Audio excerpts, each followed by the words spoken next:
Let me welcome all of you to this very interesting and we hope very important conference at the Peterson Institute for International Economics on foreign direct investment, outward and inward, what it means for the interests of the United States. My successor and Institute President Adam Posen is on the road. He's watching by video. Hello, Adam. Good to see you. And I'm delighted to fill in for him on this occasion, really for two reasons. One is that these studies both were conceived a year or so ago. A lot of the work was done then, and I'm delighted they've come to fruition now. And the second is because Ted Moran, who has helped organize and write both studies, was a colleague of mine laboring in these vineyards over 40 years ago when we did one of the first major studies on the topic. So for Ted and me, it's deja vu. We're back together. I'm delighted he's been so active in this process. This topic that we address today is, I think, both one of the most important and most intellectually challenging in the whole business of international economics. We know it's important because of the sensitivities politically that it has raised, particularly in terms of inward investment, but also outward investment, how it relates to U.S. job creation, the U.S. economy, and particularly in operational terms now, U.S. tax policy. We expect a debate over the next year on tax reform that will include the treatment of foreign income by American firms. We'll look at this question of foreign investment in a central way, and therefore we'll ask the question, does outward foreign investment help, or as some people argue, hurt the U.S. economy? We thought it was critically important to have a new, updated, and hopefully widely used study on that topic to help frame the economic context for that coming policy debate. I say it's an intellectually challenging topic, having labored in the vineyard myself, because when you ask the economic impact of foreign investment, you're forced to ask the question, what would have happened in the absence of the foreign investment? The famous counterfactual question. And since you cannot know that in definitive terms, what the folks who have worked on this topic for many years now have tried to do is refine, improve their methodologies for coming as close to an answer of that question as possible. And we feel that the two studies today have done the absolute cutting-edge job of research to try to answer those questions as best as can be done. I want to thank the people who've done the studies, Ted Moran, Lindsay Oldensky, who have worked with us very closely, based at Georgetown, our own Gary Huffbauer. We will have panels on each of the topics sequentially. First, one on outward investment, then after a short break, one on inward investment, and then at lunch, we will try to pull that all together and see what the overviews suggest. During the course of the day, we can have coffee breaks on our patio on this beautiful day, and we invite all of you to enjoy the facilities while you're here.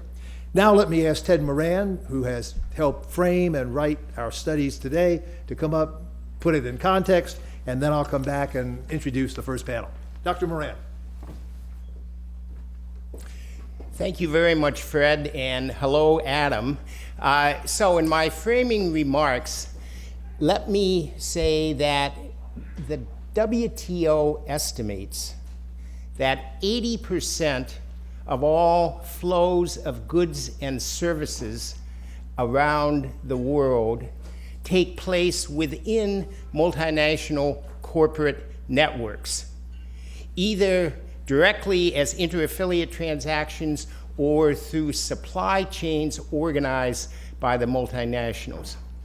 This 80% figure was just reaffirmed 2 weeks ago in a study that was done for the G20 by the WTO and by OECD and UNCTAD, so it looks like there's broad agreement on this.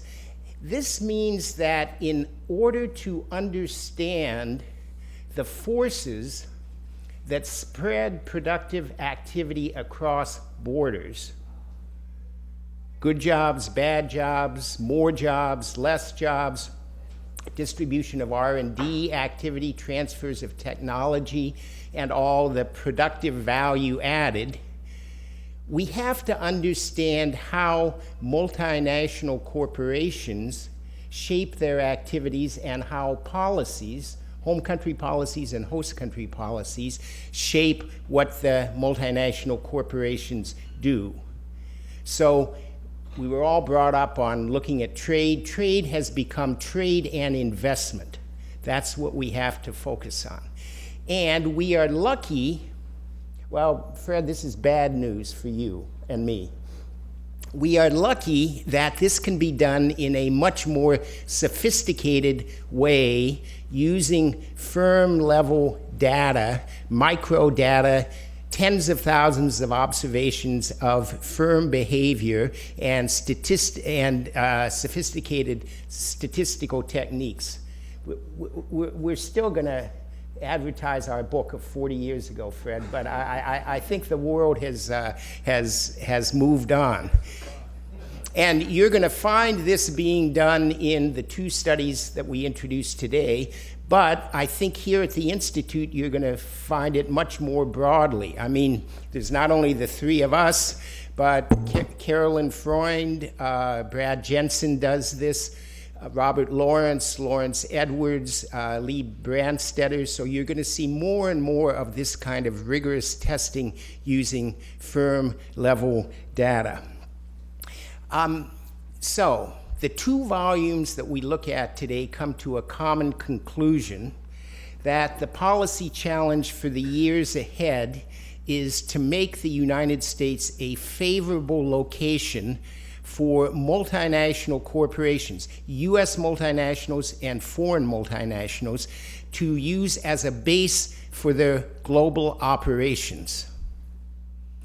But to figure out how to do that requires the kind of careful analysis you're going to see today and convincing policymakers of exactly what the impact of their policies are on corporate behavior.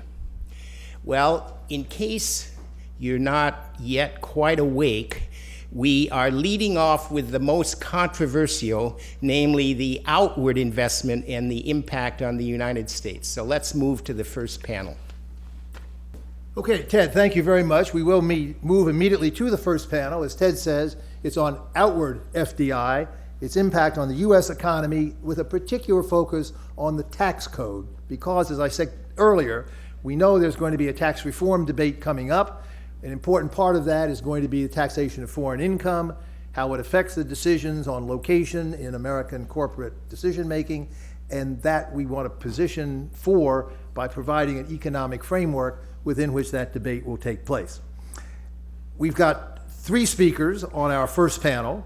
The lead off is going to be Lindsay Oldensky, who, as Ted said, has done the high-powered econometrics in this study, which is absolutely crucial to getting it right. Some of you have probably come to know Lindsay from her path-breaking work on this topic. She's an assistant professor in the Landegger program at Georgetown. She taught at SAIS before that, taught at Cal State before that. She did her master's at the Kennedy School, her PhD at UC San Diego.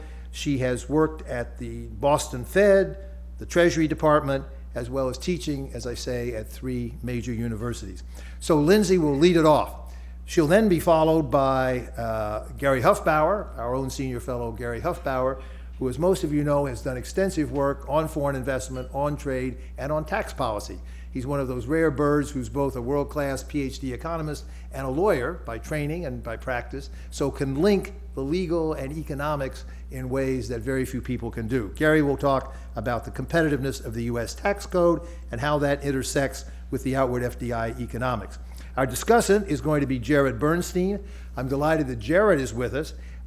He's now a senior fellow at the Center on Budget and Policy Priorities, has been for the last couple of years. Before that, for the first 2 years of the Obama administration, he was chief economist and economic advisor to the vice president. He was executive director of the White House Task Force on the Middle Class, a central member of President Obama's economic team. Many of you know him from the many years he spent as a senior economist at the Economic Policy Institute. He produced 9 editions of their seminal study, The State of Working America, and in an earlier incarnation, he was deputy chief economist at the Department of Labor. So we think we've got a very well-rounded and extremely knowledgeable set of presentations. I'll turn it to Lindsay, to Gary, to Jared, and then we'll all take the podium at the front to answer questions and discuss with the group in the first hour of the panel, of the conference. So Lindsay, over to you.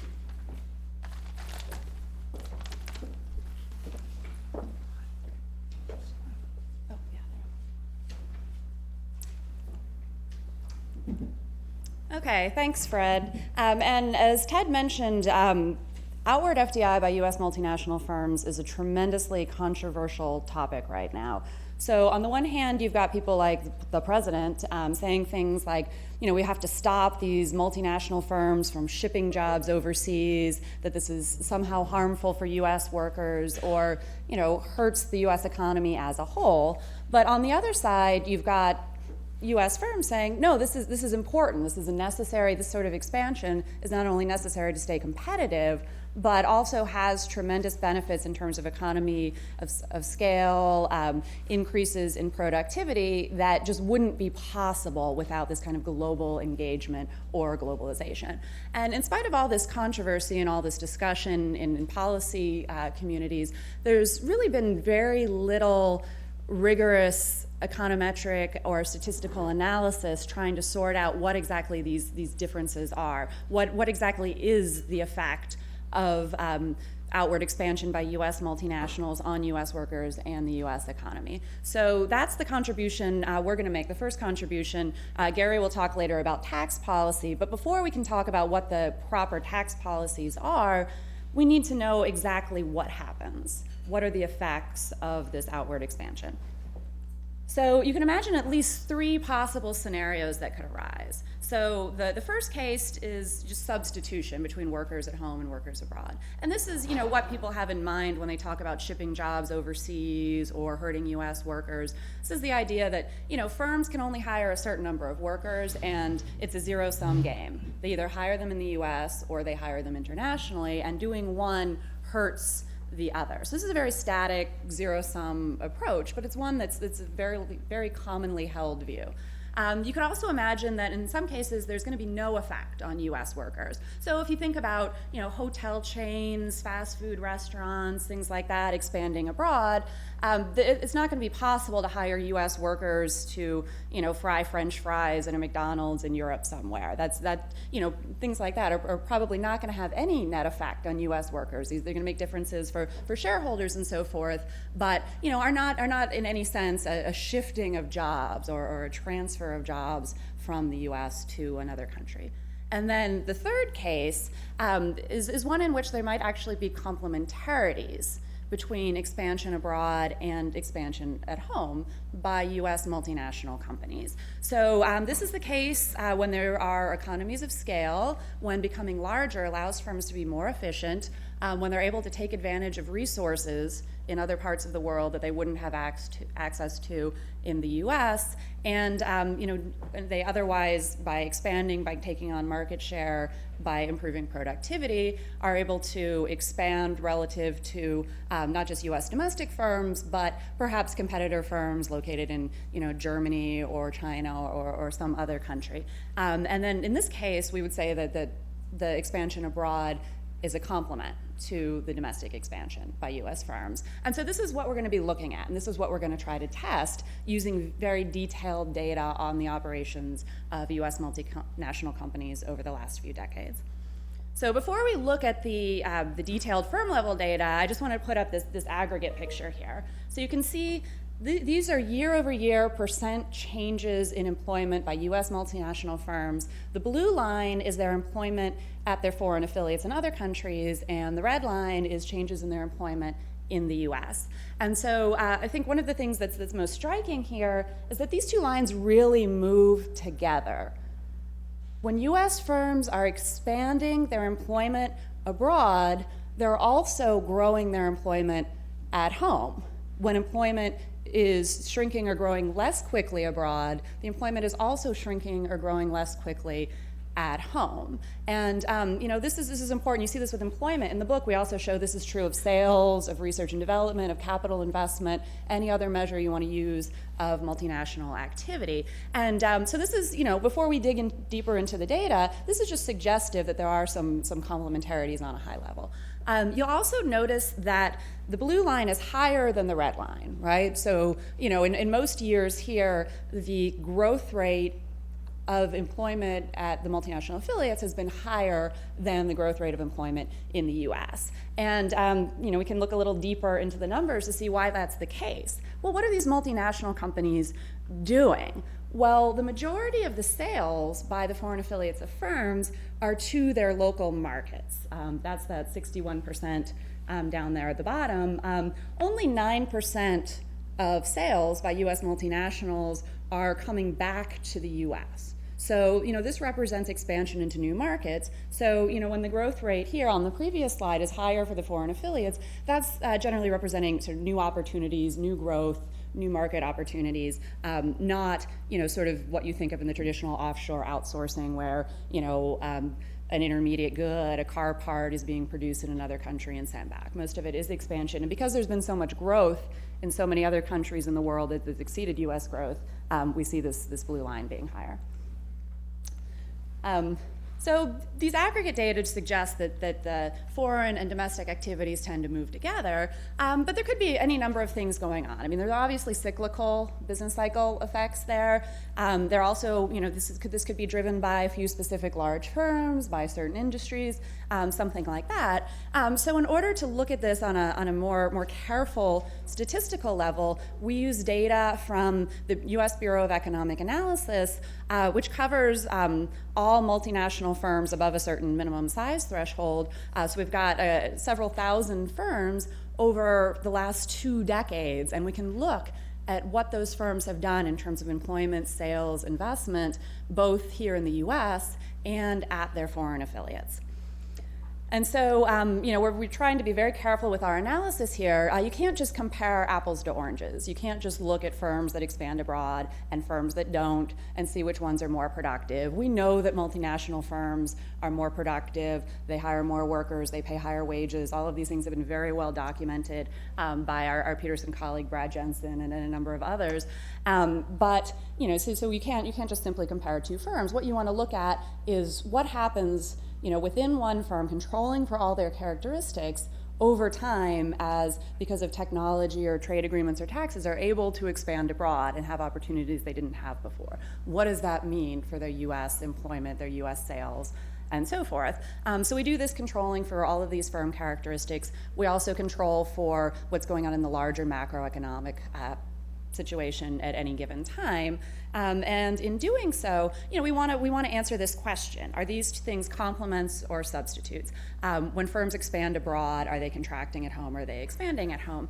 And so, if the substitute theory is true, then what we would see is a negative relationship. An expansion abroad would mean a contraction at home. Whereas if they're moving together and expanding together, that offers support for complementarities. And if there's no significant relationship, then it's sort of this middle case of pure expansion. So what we find is that when firms, US multinational firms, expand their employment abroad, they also expand their employment, their sales, their exports from the US, their R&D in the US. All of these things grow along with the foreign expansion. And it's true whether you measure increases in employment abroad or increases in sales or capital expenditure. We also focus specifically on R&D and find similar results that are very significant at the 1% level, that increases in R&D spending internationally by US multinationals are also associated with increases in R&D domestically. And why is this important? Why do we focus on R&D? Well, this is really important for the jobs debate, right? Because these R&D jobs are high-skilled, high-paying jobs. These are the good jobs. And it's also different because these are areas where we think of the US having comparative advantage. So it might be one thing if manufacturing employment is moving abroad. Our other Peterson colleague, Robert Lawrence, has written a lot on this and what's happening to manufacturing workers compared to the work of Brad Jensen, who looks at growth and expansion in service workers, and those results aren't that surprising. The U.S. is relatively, high skilled. We have this wonderfully well-educated workforce, and so, it's not as surprising if manufacturing is shrinking. But, what about R&D? Is that a different question? Is that somehow more threatening when it's the stuff that we're really good at, when it's the U.S. comparative advantage areas that might be moving abroad? There's also other complications. There's intellectual property issues, and to the extent that we find complementarities and productivity growth from moving abroad, all of those positive things could be even more positive when it comes to research and development, which, by definition, is meant to increase investments, increase productivity, and growth. So just looking at the aggregate numbers, yes, R&D performed at foreign affiliates of U.S. multinationals increased quite a bit. It more than doubled, increased by $25 billion from 97 to 2010. However, during that same period, R&D by U.S. firms in the U.S. increased by $106 billion, about doubled over that time period. So about 85% of total global R&D spending by U.S. firms happens in the U.S. Even as we hear anecdotes, even as we see examples of firms opening up R&D facilities abroad, 85% of it still happens in the U.S. And of the R&D that happens in the U.S., the vast majority of it is done by multinational firms, not by purely domestic firms. And we also see that the U.S. firms that don't take place or don't have R&D that takes place abroad also don't do as much R&D at home. So we observe these things in the data, and then in our book, I don't have enough time to go into too many details, but I'll just give you a few teasers here, a few examples. We also did some in-depth case studies and spoke with individuals at a number of large U.S. multinationals who have been globalizing their R&D to get some examples of how this works. So for example, Caterpillar uses their R&D facility in India to institute a 24/7 R&D cycle. The time zone differences allow them to have workers in the U.S. doing research and development during the day. Complementary processes take place overnight in India, and then that way when the U.S. researchers come back the next day, they're ready to be more productive, and they've received these research inputs that have taken place overnight. You also see examples of new products that would not exist had there not been this globalization of research and development.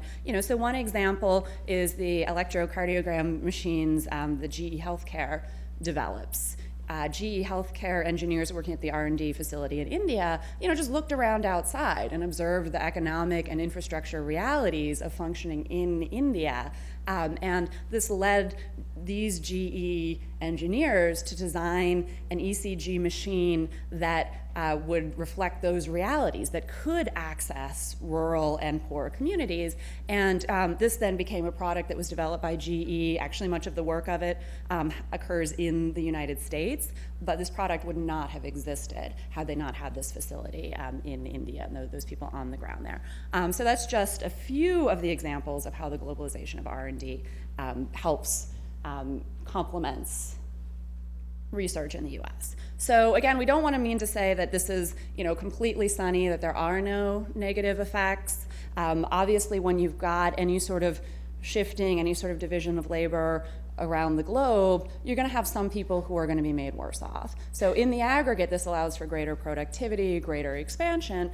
But what tends to happen is the higher value, the higher skilled jobs that are staying in the U.S., and this does create issues for the lower skilled, lower wage jobs. And we do discuss that in much more detail in the book itself. But that is one side effect, one caveat.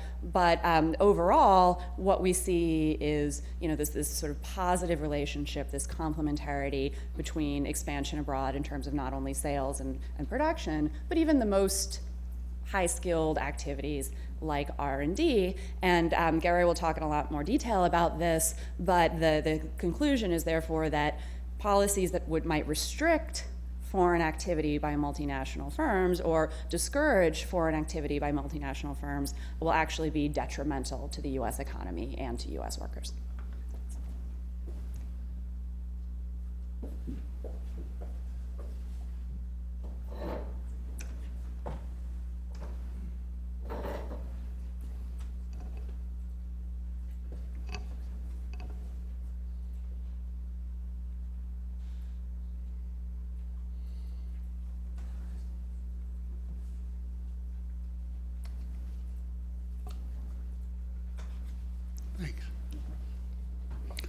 Thanks, Lindsay, and thanks, Fred, and thanks to everybody who's here this morning.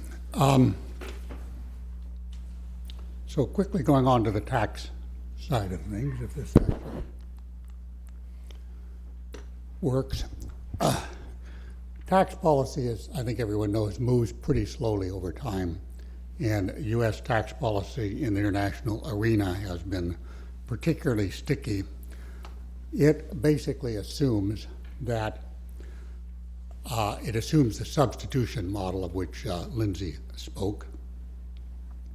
It was designed in the 1920s, elaborated in the 1950s and 60s, and tweaked since then. The basic idea of U.S. tax policy, if multinationals invest more there, they invest less here, and they employ fewer workers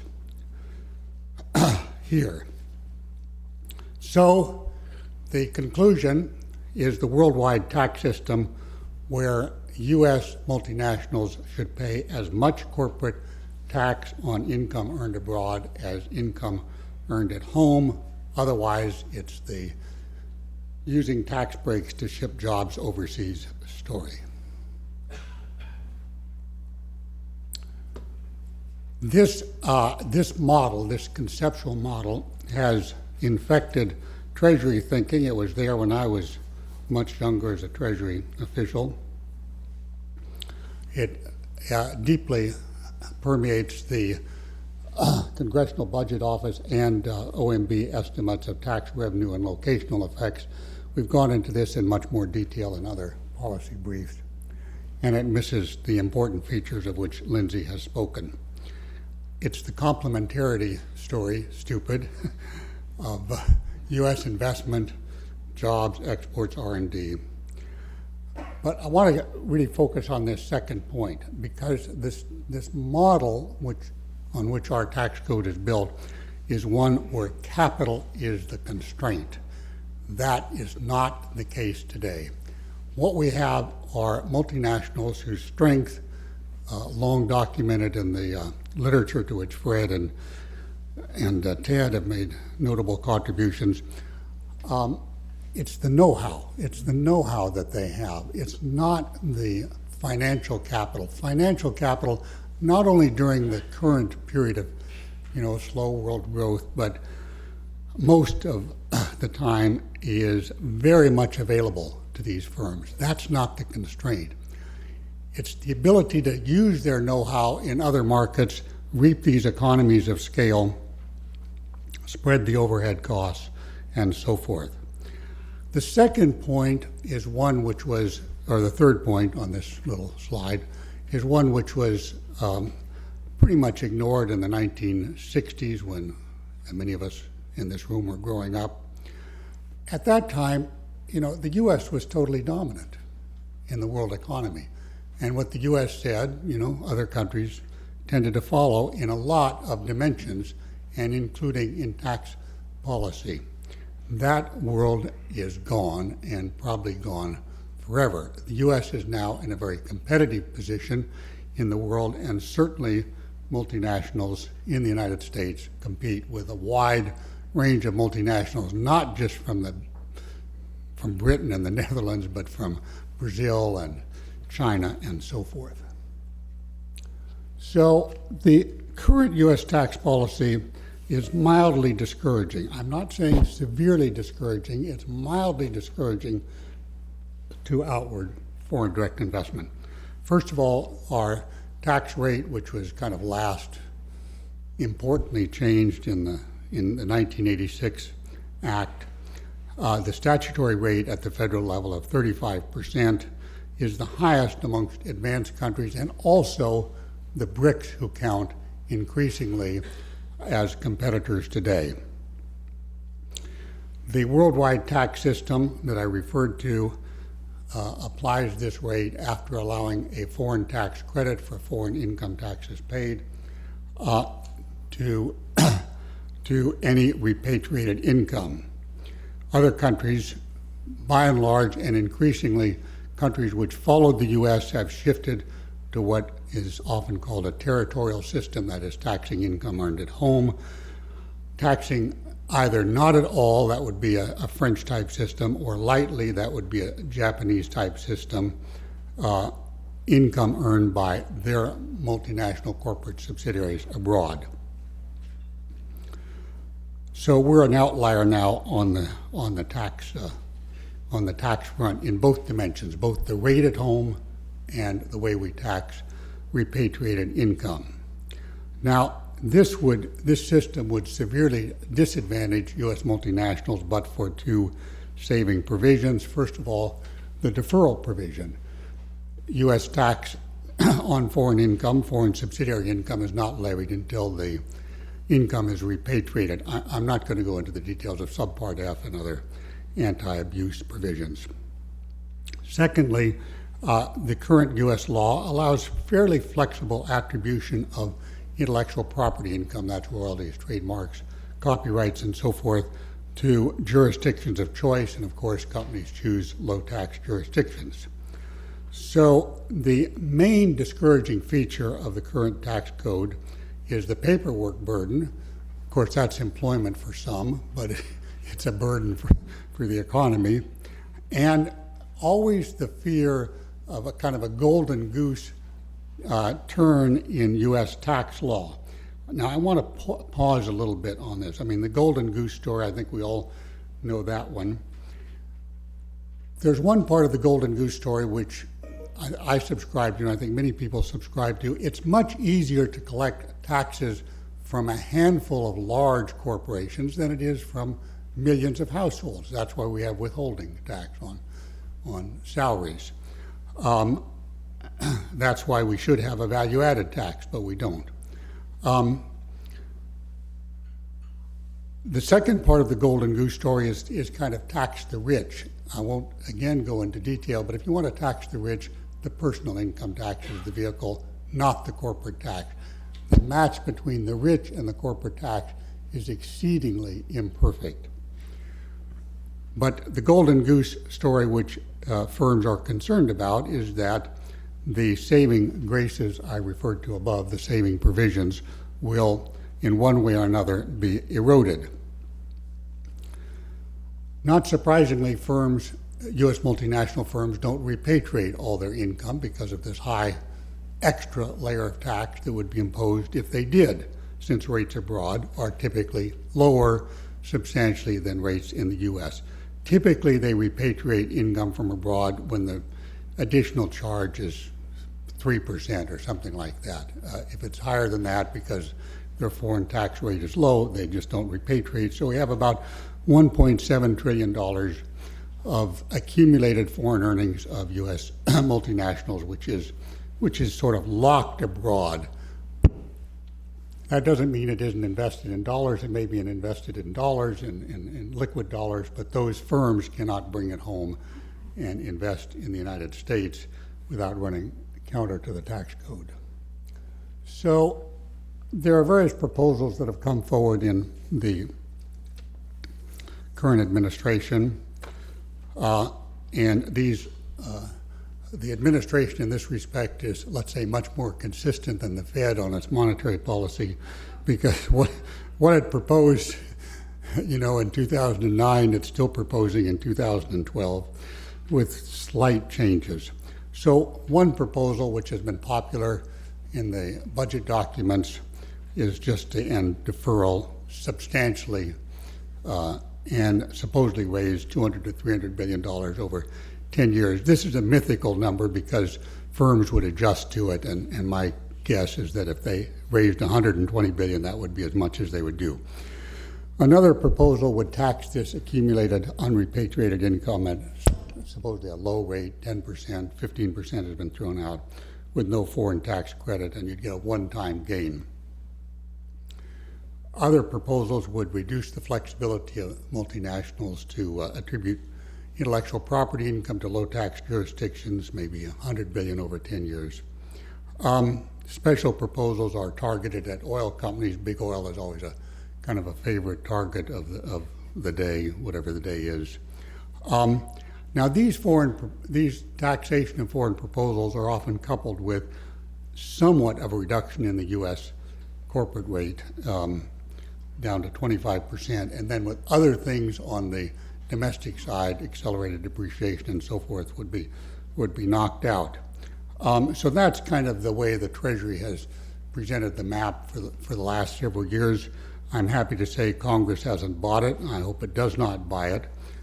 That would make things much worse than they are now, not better.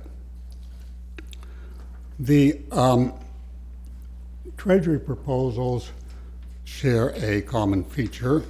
They would increase the taxation of U.S. multinationals doing business abroad, thereby disadvantaging them moderately more or maybe severely more compared to their foreign competitors.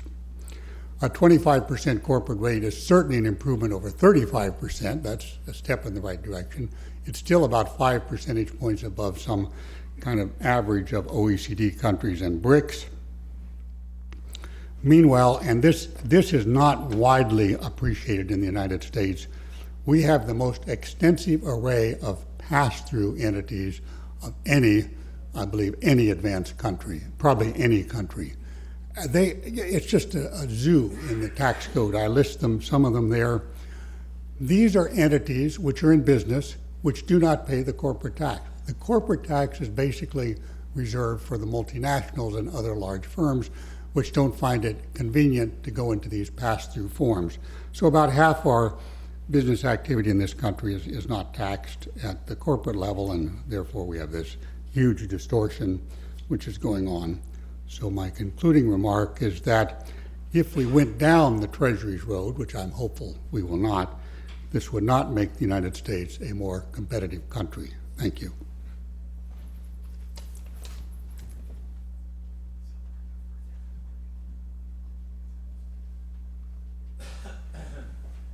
Thank you. I want to apologize right off the bat. I turned into a pumpkin at 11, so but the speakers have been very timely and concise, so that gives me time to make a few quick remarks and get out of the way. Thanks for those very clear, compelling presentations. I thought the papers together in some ways kind of purport to deliver really a 1-2 punch. What's the, from Lindsay's perspective, what's the impact of outward FDI or foreign investment on I think outward FDI sounds better than foreign investment, on real variables in the US, and if it's positive, which she concludes, then how do we get more of it? And then Gary comes in with, well, one way to do that would be to have a much better tax code.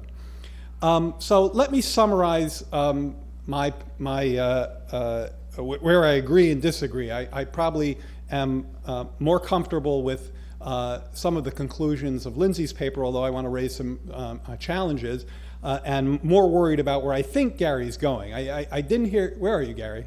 Where'd you go? Oh, there you are, sorry. I didn't hear you endorse territoriality, but I sort of felt like that's where you were going. So, so I'm going to make that assumption, and then you can speak to that in your comments maybe after I'm done. I think most economists, all else equal, think firms should invest where they want. I mean, we're not talking about Syria or extreme examples where national security is an issue, but most economists would agree that firms should invest where they want, and I don't worry that much about that. I probably worried more about that when I was at the White House, and I actually think it's not unreasonable for the president to say the kind of things that Lindsay said he said, that Lindsay correctly pointed out that he said. But what I worry more about, in fact, more than even the budget deficit, is the trade deficit. And here I found that what I thought was an important omission from Lindsay's paper, although again I think the main point was sound. And then, as I mentioned, I think it would be a pretty serious mistake to move towards territoriality, and I'll explain that. I think that's probably a more controversial position in this room. So Lindsay argues that foreign investment is complementary to activity here, and one could always raise the nitpick. I think it was Ted or one of the folks introducing the panel asked compared to what, and I'm not clear where that counterfactual fits into the into the paper. Compared to no investment, absolutely. Compared to the same investment here, I think even her first slide suggests that given that the U.S. line was below the other line, it's not clear that compared to a counterfactual with more investment here, you'd find the same level of approval for what you're up to. I think a couple of further kind of on the nitpick side, very nitpicky, because again, I think Lindsay's conclusion sounds right to me, is that there's a lot of correlation versus causation in this kind of analysis. For one thing, I didn't really understand where foreign demand is in these models, and Lindsay is clearly a very thoughtful economist and econometrician, and I'm sure she can explain it. But I think one of the things you have to worry about with foreign demand, or for that matter, domestic demand, when you start regressing employment on one side with employment on the other side, because that's what she's doing, as employment grows in one place, does employment grow in another place, you really have to worry about where the demand shocks are. And that's much less of a causal attribution. I was also actually somewhat concerned about the fact that if you look at the first graph that Lindsay had, which I think many of you have in your packet, while it is true that those lines move together, the US line, the percent change year over year, hardly broke zero in any of those years. And interestingly, since I think 2001, I don't know that it broke zero at all in terms of actual net job creation. The 1 year where it did break zero, which I thought was really interesting, was in something like 2009, where we know everybody was tanking in terms of employment. I was at the White House there, believe me, we knew that employment was really contracting. And that sounds like a very important and potentially positive finding, where you have this kind of counter-cyclical movement. China's expanding, the US is contracting, multinationals are adding jobs. It's also the case, and this gets to my other point about Lindsay's paper, and then I'll move on to Gary's, that the elasticities, the relationship between employment growth abroad and employment growth here in the MNCs and R&D, we're well below 1. Because remember, those were 10% impulses there on the dependent variable, and so in the case of employment they were about 0.5%. In the case of R&D they were less than 0.1%, and that gets me to my final point there, which is that as long as those elasticities are small, what I worry about and what I found unaccounted for in the paper was the impact of foreign direct investment, of outward FDI, on our trade deficit. And I'd like to know, I'd love to hear Gary and Lindsay say more about that. I think that the persistent trade, it's not just me, I think that many economists are waking up to the problem that the persistence of the trade deficit since 2000 in particular has been absolutely a terrible drag on demand in the US economy. And that's got to be part of this analysis. Before I think we walk away feeling pretty fuzzy and good about the complementarities of outward FDI, we have to understand the impact that they're playing on our trade deficit. We just learned the other day about poverty and income results. This is sort of getting to Lindsay's last slide on the distributional things for 2012. But actually, if you go back to 2000, middle income has been flat, poverty is unchanged or up 11 out of the last 12 years. We know we've had this very large inequality problem, and we know we've had very slack labor markets.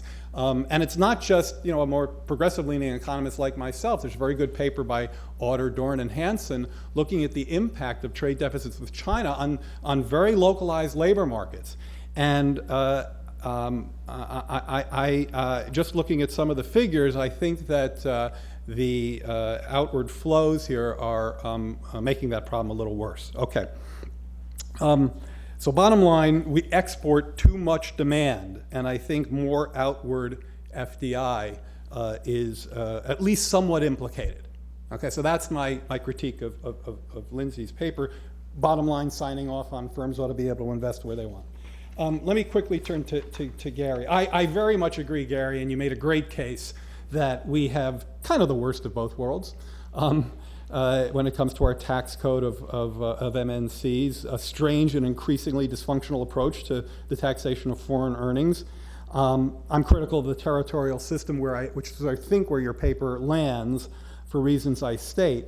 But worldwide, with deferral, worldwide tax, our worldwide system with deferral on top may be worse. In fact, I agree with your contention that it would. And it incentivizes production abroad, tax avoidance, or what you call flexible attribution, where you book earnings in low tax havens and book investments in high tax ones to take advantage of the deductions, and banking earnings abroad. So one very kind of typical comeback here, and it was in Gary's face, is, well, wait a second. All these other countries have territorial systems, and we should too. Well, actually, and Gary made this point. Some of them are tougher than others, but they're actually doing a pretty significant rethink of their systems, particularly regarding this problem of tax avoidance.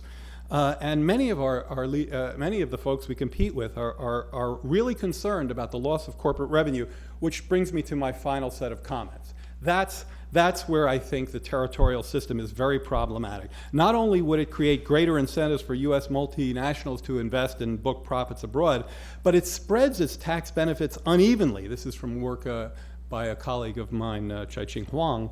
It spreads its tax benefits unevenly. It favors the MNCs over the domestics. It favors large firms over small. It favors the more nimble pharmaceuticals and software firms over the clunkier, heavier industries and services.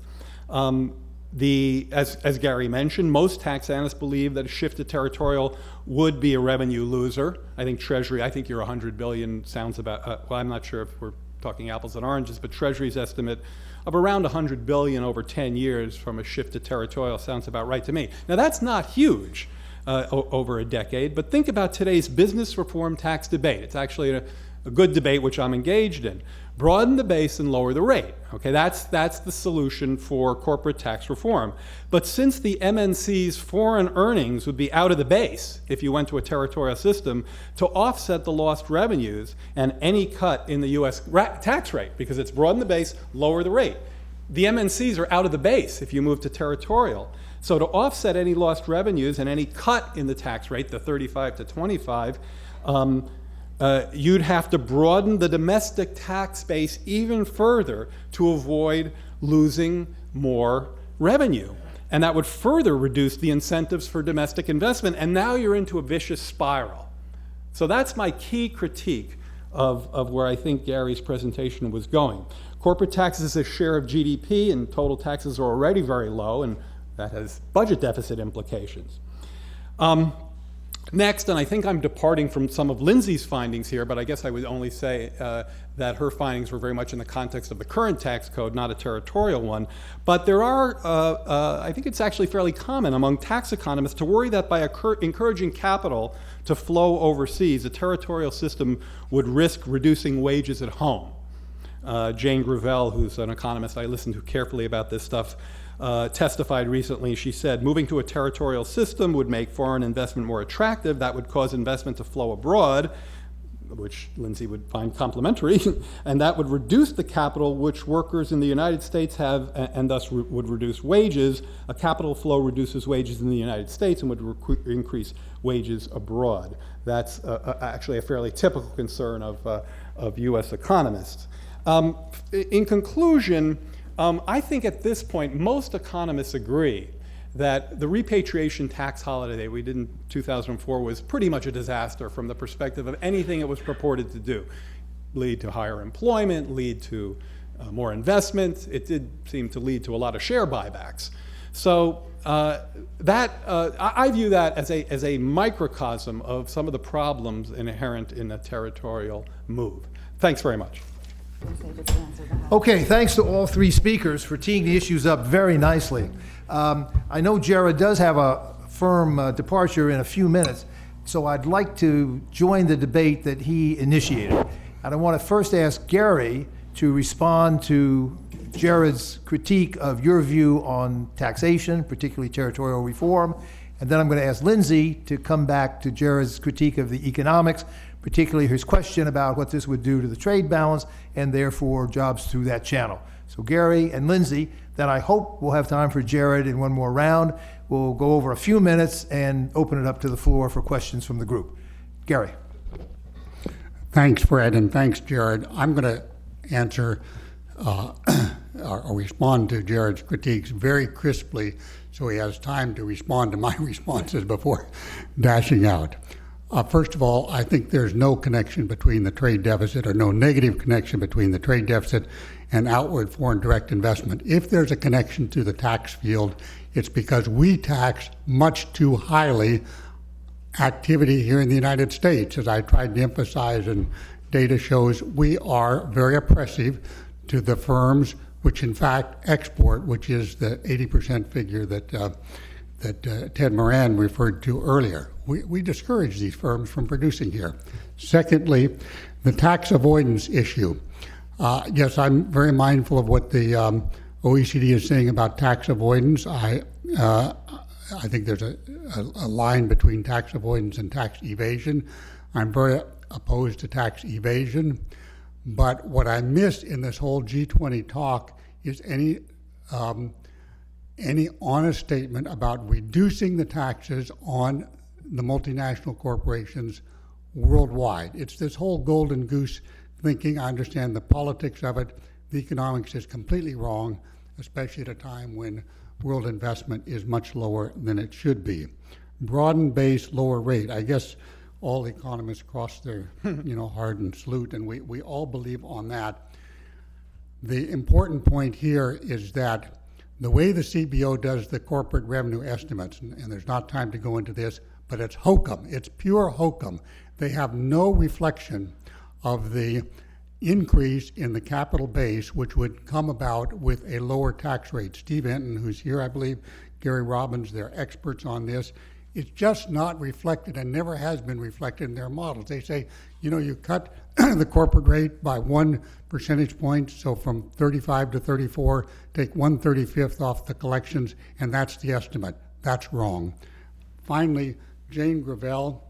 Well, Jane and I have been around kind of in this town for about the same amount of time. In her mind, the substitution model is completely hardwired, and that's why she gets the results she does.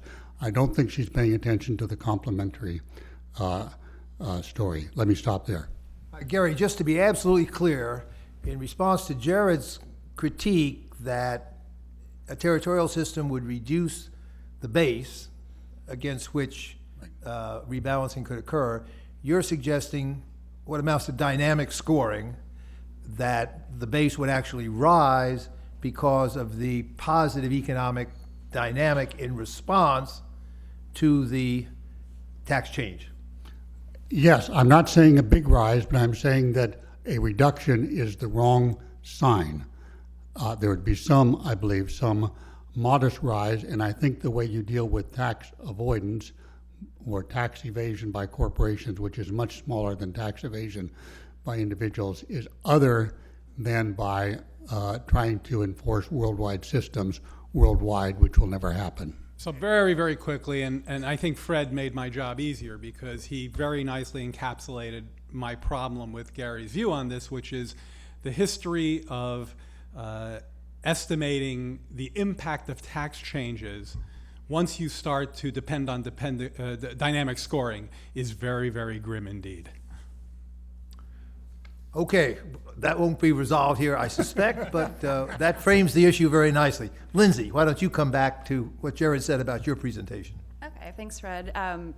So I'll start with the comments on the counterfactual, and that's definitely a point well taken. We can't know the counterfactual, but we try to get as close as we possibly can. So, you mentioned specifically, where's foreign demand, where's domestic demand.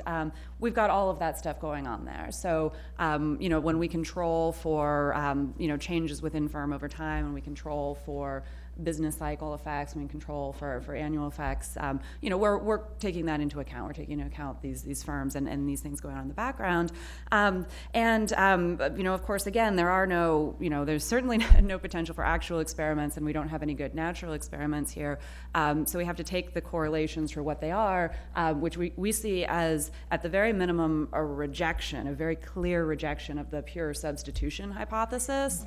And then, more so an exception of the the complementarities. And then, to look for even more support for this, you mentioned the first graph where the growth rates were higher at foreign affiliates than they were domestically.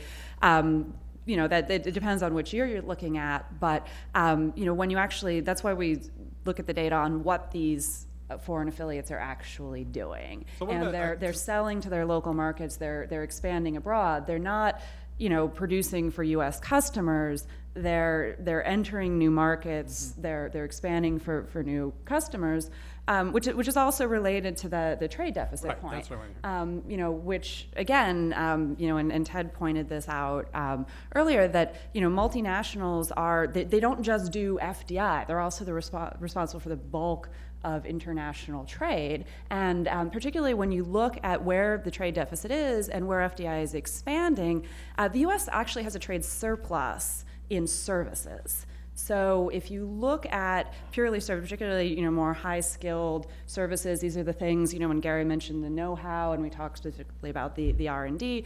These are the things that increasingly foreign direct investment multinationals are focusing on, and the things that they're producing in the U.S. are these very these high-skilled, these research-intensive, the management. These are the engineers, the scientists, the MBAs who are doing the work domestically, and they're producing the things that the U.S. exports, that the U.S. has a comparative advantage in, and net exports in. So, I mean, your point about distribution is certainly true, but when you observe these net gains and these complementarities, when you see some negative effects on the lower skilled workers, I'm not sure that the answer is restrict FDI. I think that we have to turn to education or other. Definitely don't want to restrict FDI. I'm just jumping in because I have to run. I want to point out that Gary Hofbauer and I have exactly the same shirt on, so we do apparently share that today.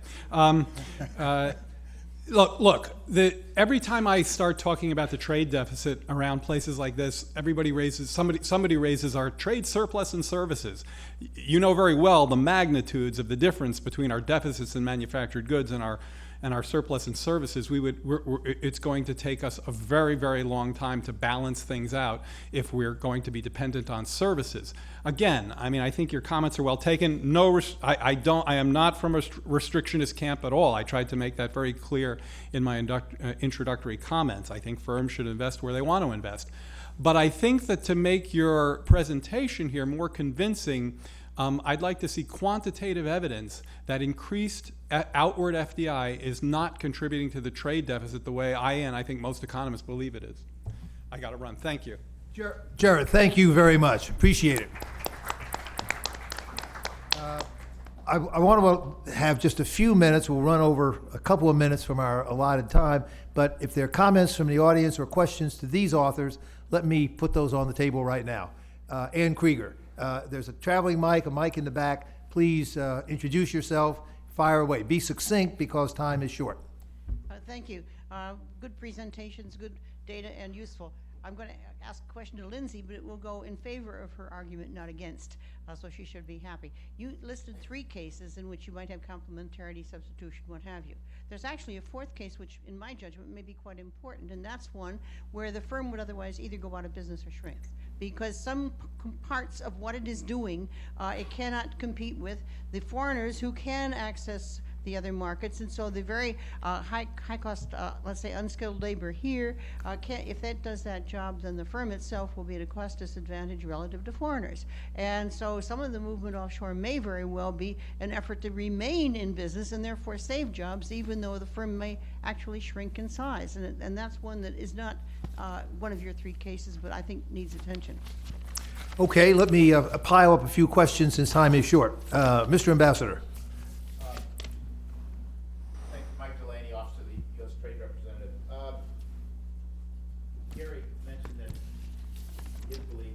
Negative relationship. Gary mentioned his belief there's no negative relationship between the trade deficit and outward FDI. Let me just ask Lindsay just a neutral question. What is the relationship between the trade account and R&D? Surely there's some relationship between the trade account and R&D and where it's being. being made. And just as a comment, you said, I think you said on your slide that 85% of all MNC R&D is in the United States. That just my impression, that strikes me as really high when you consider the trade postures of places like Germany and Japan, and particularly Germany, where an awful lot of their exports are relatively price insensitive things because they're proprietary technology. But anyway, it just strikes me as high. I'd just be interested in your comment on what is the relationship, very neutral question, what is the relationship between the trade account and R&D? Okay, we had a question back here. Jean-Francois. Well, thanks. Just a question to Lindsay. I was somewhat surprised by the remark that says that jobs created abroad by U.S. companies are lower paying jobs. We have been consistently arguing in France that FDI, by coming from all countries, but the U.S. in particular, creates higher paying jobs. So the question is really compared to what? And I am 100% sure that in my country, as in most European countries, FDI creates higher paying jobs than the average paid by local companies. Okay, Lindsay, why don't you answer those three, then we'll have a quick break. Okay, so first of all, Ann, you're absolutely right. This is something that we hear again and again from firms, that, you know, if expanding abroad is happening in many cases to save the company itself, and in that case the counterfactual would be shutting down, and that's certainly very true. We know that happens. It's just very hard to get data on, you know, and so we don't include that in the analysis. But you're absolutely right. That's certainly another point, another possibility. So on the relationship between the trade deficit and R&D, so just to clarify, the 85% of R&D, that's 85% of the R&D that's done by U.S. multinationals happens in the U.S. That's not 85% of global R&D. That's 85% of R&D by U.S. multinationals. And that's associated with that R&D itself with positive exports on the part of those U.S. multinationals who are doing that. And then the second question, so very good question about the jobs, and are they more highly paid or lower paid? And I think the point you're making is that when you're thinking about the same job, for the same job title, the same occupation, the multinational firm is going to pay a higher wage. I mean, that's been Brad Jensen, our colleague here at Peterson, and others have documented that very clearly. There's no doubt that for the same job, multinationals pay higher wages. But the point I was making wasn't about the same occupations, but rather the distribution of types of jobs. And we're not going to see this in France. U.S. multinationals are not going to France to take advantage of low wages and low skilled labor and that sort of thing. This was more a comment about the areas of growth in China, in India, in Latin America, and so forth. And so we don't do the data analysis in this project, but I've done some other research on that in my academic work. And there's a very clear impact on positive for higher skilled workers and negative for lower skilled workers in the U.S. And that very much depends on where the foreign direct investment is going. That last question is actually a very nice segue over to our second panel, which is to look at the impact of inward direct investment, to the U.S. in this case, but Jean-Francois talked about it in France. We've stolen a few minutes from our break, so let me ask you to take a break, basically stand up and stretch. We'll resume in 5 minutes, 11:15 by the watch, and we'll turn to the inward investment side. Thanks particularly to Lindsay, Gary, and Jared in absentia for a super panel. Thank you, guys.